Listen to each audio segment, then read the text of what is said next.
あと5分だ。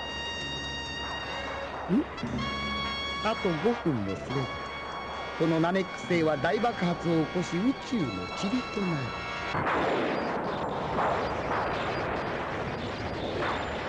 5分もあれば十分だ。俺を倒せるわけがないんだ。覚悟しろ。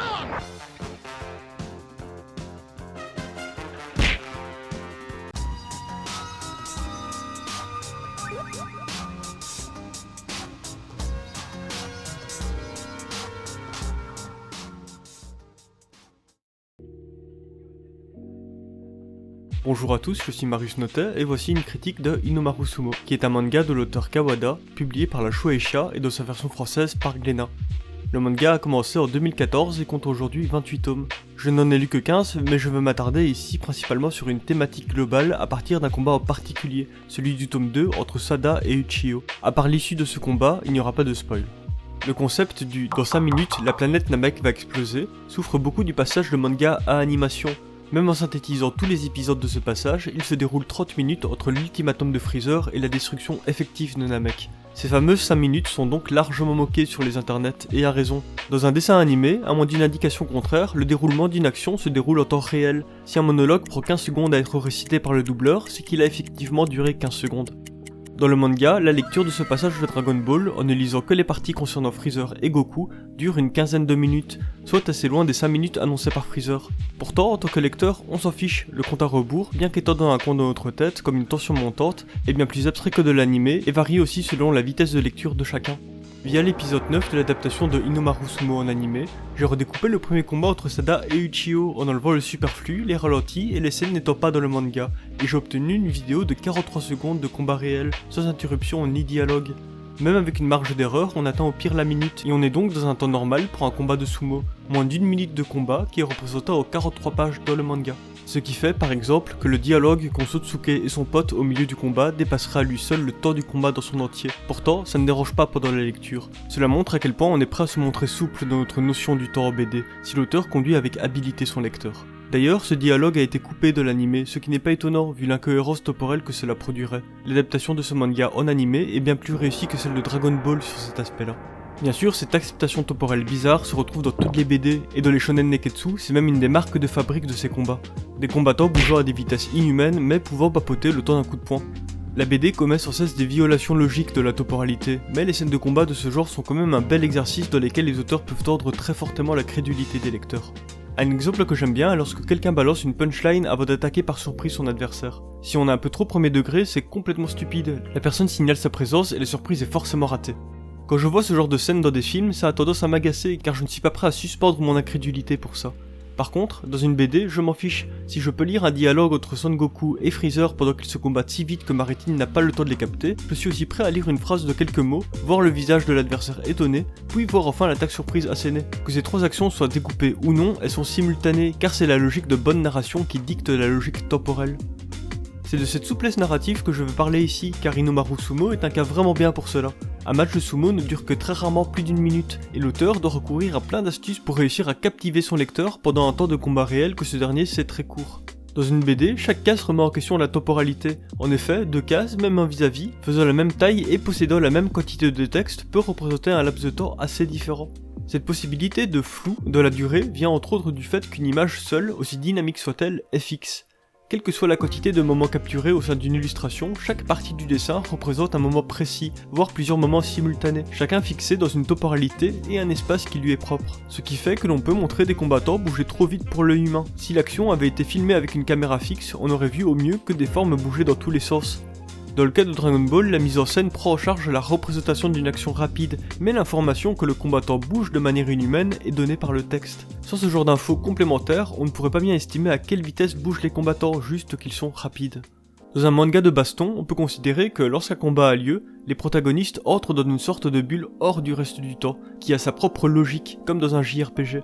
On peut y tendre davantage la grammaire de la BD, propre à ce genre de souplesse temporelle.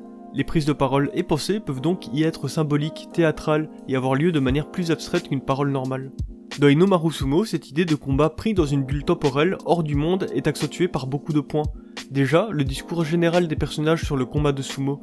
Il parle bien d'un moment sacré, ritualisé, dans une arène très délimitée où il faut obéir à des règles précises pour ne pas souiller ce sport. Les règles humaines changent sur le doyo, et pour appuyer cet aspect si important au récit et au lutteur, Sawada change également certaines règles de sa BD. On fait accepter au lecteur la narration modifiée car on lui explique que sur un doyo, le monde est différent, que c'est un nouveau paradigme. Le public y communique comme un tout. Un dialogue peut être commencé par un spectateur et fini par un autre à l'autre bout de la salle. Ils sont unis dans le spectacle et cette idée est facilitée par le fait qu'une planche de BD est un regroupement de scènes formant une composition unie. Si la temporalité est hyper malléable dans ce manga, il est pourtant un exemple de clarté narrative. L'auteur formalise et explicite toute sa narration. Il prend vraiment le lecteur par la main, lui expliquant les enjeux, les retournements de situation, les décisions des combattants, etc. Ça en fait une expérience de lecture un peu particulière mais qui fonctionne étonnamment bien. En règle générale, je n'adhère pas trop quand le texte et le dessin racontent tous deux exactement la même chose et rendent justement une scène trop explicite. Un cas d'école est le Mickey de Thébault dont les encadrés narratifs te racontent exactement ce que le dessin montre et finit par rendre la lecture assez pénible. A contrario, il existe aussi des cas où les règles de récit ne sont pas suffisamment bien définies dans une BD. Je prends l'exemple d'un autre manga de baston, Black Clover, dans lequel on ne nous explique pas du tout suffisamment les capacités des combattants. Une fois qu'on nous a montré le type de magie qu'un personnage utilise, il semble pouvoir dériver ses capacités à l'infini. C'est un souci car chaque nouvelle attaque et riposte ressemble chaque fois à un Deus Ex Machina et l'enjeu perd de sa substance. En fin de compte, le combat n'est plus vraiment tactique mais a l'air uniquement de dépendre de l'imagination de l'auteur et non pas d'une logique de combat aux règles bien établies. Dans Inomaru Sumo, les combattants ont bien sûr des surprises à réserver au lecteur, mais le cadre de base est parfaitement bien défini. Les règles strictes et immuables du sumo, puis les handicaps physiques surmontés, le caractère et l'enjeu personnel de chaque personnage. Les règles du combat sont donc un mélange de règles générales simples à comprendre sur lesquelles viennent se superposer des personnalités fortes et donc des paramètres fluctuants. Bon, penchons-nous sur le combat entre Sada et Uchiho pour voir comment l'auteur raconte un combat de 43 secondes en 43 pages. C'était la promesse initiale de la vidéo après tout. La première chose que l'on peut remarquer, c'est que certes Sawada est hyper redondant dans ce que décrit le texte et ce que montre l'action, mais pour dynamiser ce parti pris, il fait énormément varier les points de vue et la nature du texte. Les plans de ses dessins sont aussi variés que le type de mise en scène pour le texte. De plus, on passe sans cesse d'un personnage à l'autre, et pour ce qui est du public, qu'il soit un personnage nommé ou un figurant, la pensée semble globalement partagée et unifiée, car on voit les mêmes réactions sur les visages, et que les pensées ne sont pas souvent reliées à un personnage en particulier. En tant que lecteur, on peut s'identifier à des personnages nommés, mais le public est uni et vit le combat comme une expérience collective. Pour nous le rappeler, l'auteur n'hésite pas à nous montrer un figurant anonyme exprimer une réaction, plutôt qu'un personnage nommé. C'est important car on a vite fait d'attribuer un texte à un personnage précis, même quand ce n'est pas montré clairement. Dans ce manga, il est souvent répété qu'un bon combattant de sumo allie la force physique, la technique et la volonté. Pour représenter cela par le texte, la pensée montre la volonté du combattant et est placée sans distinction avec le reste du dessin. Le texte fait corps avec l'action de la même manière que la volonté vient suppléer le physique. À un moment critique, après une introspection, Sada pousse un cri de rage et matérialise ainsi sa pensée en lui donnant une présence orale et donc physique pour les autres personnages. Il exprime le résultat de sa pensée et de sa force physique, c'est une fusion de son expression intérieure et extérieure. Cette bulle sert de lien et relie d'ailleurs deux cases entre elles au moment où il tente de retourner la situation. De la même idée, mais mis en scène un peu autrement, Uchiho marque lui aussi le lien entre force mentale et physique par le fait de s'exprimer par une bulle de texte. Ici, il est sur le point de perdre et on suit le cours de sa pensée, qui présente le constat que fait aussi ses coéquipiers et l'ensemble du public. La phrase « dans ce cas » se passe en fait en même temps que la case qui vient juste après, car Sada aurait dû montrer sa réaction directe de surprise pendant le court monologue de Uchiho. En fait, soit on aurait pu montrer l'action entière en simultané sur une seule case, soit la découper en 3 cases, en séparant le monologue, la réaction de surprise puis l'action exécutée. Cependant, le fait que l'action se passe sur la page d'après est là aussi pour accentuer l'effet de surprise, d'où le découpage en 2 cases distinctes malgré une temporalité commune. Uchiho vient donc apporter une contradiction par l'entremise d'une bulle de texte, qui est encore une fois une formalisation plus directe qu'une bulle de pensée. C'est une mécanique récurrente, la pensée est commune et simultanée, mais la bulle de dialogue, plus concrète, peut venir apporter une contradiction à cette pensée. C'est un dialogue presque télépathique entre les combattants et le public. Ce dernier se pose une question et décrit les enjeux, puis Uchiho y répond. Le dessin est aussi parfois narratif à lui seul, comme la mèche de cheveux de l'œil de Uchiho, qui nous montre d'une autre façon l'image récurrente et métaphorique du sabre Onimaru, qui vient tenter de trancher Sada. Cela vient renforcer le trait de caractère du personnage qui possède une volonté si forte qu'elle émane de tout son corps. Sawada multiplie donc les types de mise en scène mais garde une cohérence narrative entre elles. Ici, on a une case allongée d'un sabre se dégainant, montrant Uchiho prêt à attaquer. 5 pages plus loin, une autre case allongée montrant la pensée de Sada qui va lui donner la volonté de riposter et de résister à cet assaut. Et enfin, 7 pages encore plus loin, une dernière case allongée montrant la réponse finale de Uchiho qui va lui permettre d'asséner un coup fatal et de renverser la situation. Vous aurez aussi remarqué comme ces 3 cases allongées possèdent chacune des cases juxtaposées qui se répondent les unes aux autres pour bien marquer le lien. Mais ce n'est pas tout, car l'auteur multiplie aussi les différentes cohérences de mise en scène en les enchaînant et en les mélangeant. La fin du combat, marquée d'une illustration en double page, est amenée par un halo blanc indiquant qu'Uchiho va vers une nouvelle étape. Ce halo blanc avait déjà été utilisé 3 pages avant pour expliquer une caractéristique du combat de sumo. À l'instant même où l'on déplace son poids vers l'avant pour résister à l'avancée de son adversaire, on se prive d'une partie de son champ de vision. Ici, le halo blanc est placé vers le bas de la page, vers le mawashi de Uchiho et vers le sol de la défaite. Quand il va gagner ce combat, le halo blanc est dirigé vers le sens de lecture qui amène à la page d'après, vers l'avenir qui reste à dessiner. C'est un des traits de caractère principaux du personnage de Uchiho, il surmonte ses faiblesses envers et contre tout. Même s'il est trop petit pour un sport comme le sumo, il parvient tout de même à performer et à étonner tout le monde. Il transforme un angle mort qui signifiait sa défaite en un futur de possibilités. C'est un vrai héros de shonen quoi. Voilà, alors la conclusion.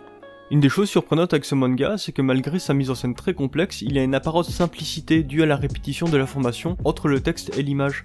C'est quand même un beau combo à souligner. C'est vraiment étonnant de voir un récit comme celui-ci fonctionner aussi bien sur autant de pages, sur autant de tomes. C'est un véritable défi que de raconter un récit fait intégralement de combats extrêmement courts et par uniquement des tournois, qui sont normalement des événements spéciaux dans les shonen neketsu. Aussi, c'est cool de voir comment l'auteur se réapproprie des poncifs du genre, avec par exemple le coup classique du marqueur de puissance qui est ici un peu moqué, avec l'aura des lutteurs visible à partir de l'objectif d'un appareil photo et de ces chiffres qui n'indiquent rien sur la personne de l'objectif, puisque c'est un appareil photo. J'aime bien aussi le personnage de Yuma, qui est l'archétype du voyou adolescent de manga, jusque dans son physique quelconque. Yuma a de véritables enjeux et une construction de personnage qui retourne bien les caricatures habituelles. Il doit surmonter les faiblesses inhérentes à sa caricature de voyou et sortir de sa condition de perso ridicule et lisse, c'est très bien foutu. Dernier truc, on est sûrement beaucoup à l'avoir fait, mais regarder des vidéos de véritables combats de sumo après avoir lu le manga est assez marrant. Perso, je n'ai pas trouvé de lien entre le sumo du manga et le vrai sumo, tellement la vision que nous présente l'auteur se veut sublimer ce sport. On est vraiment dans une sorte de fantasme. Si vous avez apprécié le contenu, n'hésitez pas à partager la vidéo, ça m'encouragera à continuer de faire des analyses de BD. Vous pouvez me retrouver sur mes divers réseaux sociaux. Je vous remercie pour votre temps de cerveau et vous dis à bientôt pour de prochaines vidéos.